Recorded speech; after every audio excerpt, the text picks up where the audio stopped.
জ্ঞাত আয় বহির্ভূত প্রায় ৮ কোটি টাকার সম্পদ অর্জন, ব্যক্তিগত ব্যাংক অ্যাকাউন্টে ১০২ কোটি টাকার সন্দেহজনক লেনদেন করেছেন আওয়ামী সরকারের সাবেক শিল্পমন্ত্রী নুরুল মজিদ মাহমুদ হুমায়ুন।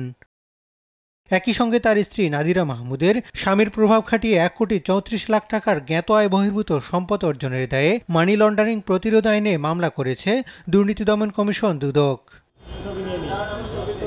মঙ্গলবার এক সংবাদ সম্মেলনে সাবেক শিল্পমন্ত্রী সরকারি কর্মচারী হিসেবে ক্ষমতার অপব্যবহার করে অসাধু উপায়ে এসব অর্থ উপার্জন করেছেন বলে উল্লেখ করেন সংস্থাটির পরিচালক আক্তার হোসেন।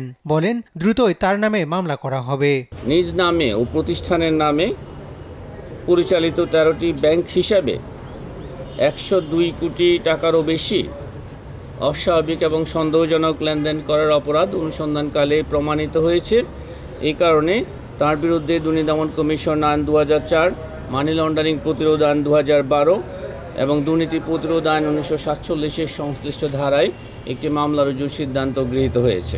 এদিন ভুয়া কোম্পানির নামে ১১৫ কোটি টাকা আত্মসাতের অভিযোগে জনতা ব্যাংকের সাবেক উপমহাব্যবস্থাপক মাহফুজুর রহমানের নামে মামলার সিদ্ধান্ত নিয়েছে দুদক। মিথ্যা তথ্য সম্বলিত প্রতিবেদন উপস্থাপন করে সুপ্রভ মিলাঞ্জ স্পিনিং লিমিটেড প্রকল্পের অনুকূলে ঋণ অনুমোদন এবং বিতরণ করে জনতা ব্যাংক লিমিটেড, জনতা ভবন কর্পোরেট শাখা, ঢাকা হতে ১১৫ কোটি টাকারও বেশি আত্মসাতের অভিযোগ অনুসন্ধানকালে প্রমাণিত হয় জনতা ব্যাংকের সংশ্লিষ্ট ব্যাংক কর্মকর্তাদের বিরুদ্ধে দুর্নীতি প্রতিরোধ আইন ১৯৪৭-এর ৫-২ ধারায় আরও একটি মামলা রুজুর সিদ্ধান্ত গৃহীত হয়েছে।